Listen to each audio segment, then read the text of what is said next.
Royal palace.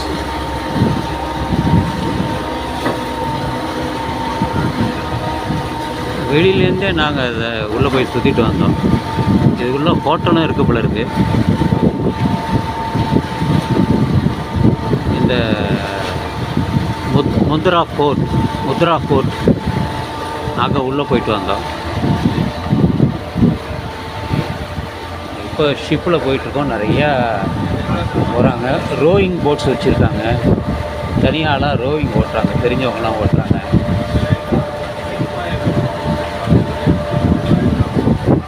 வேறு இந்த sports தெரிஞ்சவங்களாம் இங்கே நிறையா பண்ணுறாங்க. நிறைய வீடியோ எடுத்துட்டேன். எல்லாத்தையும் அப்லோட் பண்ணுறதுக்கு தான் அது ஒரு வாரமும் இன்னும் மேலே ஆகும். ஏன்னா இதெல்லாம் நம்மளுடைய எக்ஸ்பீரியன்ஸு. இந்த இடமெல்லாம் நான் போய் சுற்றிட்டு வந்திருக்கோங்கிறதுக்கான ஒரு ஞாபகம், ஒரு அடையாளம் தான் லைஃப்பில். இதெல்லாம் என்னோட முடிஞ்சிறப்போ மட்டும் போகாது. நண்பர்கள் பார்ப்பாங்க, தெரிஞ்சவங்க பார்ப்பாங்க, தெரியாதவங்க பார்ப்பாங்க. எல்லோருக்குமே மகிழ்ச்சி.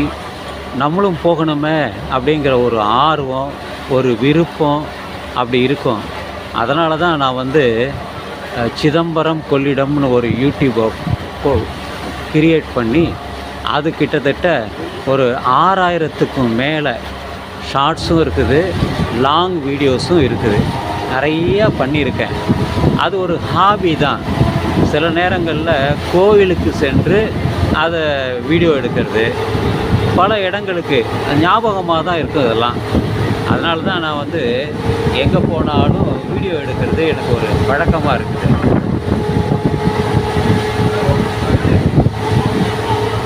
இது கொஞ்சம் கிளாரிட்டி நல்லாயிருக்கும். என்ன, இது என்னுடைய மொபைலோட லிங்க்டு. ஸோ டைரெக்டாகவே நான் யூடியூப்பில் அப்லோட் பண்ண முடியும். ஃபோட்டோஸை நான் எடுத்தால் அதை மாற்றணும், வேறு இதில் மாற்றணும். என்னுடைய வேறு மொபைலுக்கு மாற்றினா தான் அதை நான் வாட்ஸ்அப்லேயோ அல்லது ஃபேஸ்புக்லேயோ போடணும். நான் அதை வச்சுக்கலை, அதனால் அதை நான் போடுறதில்ல.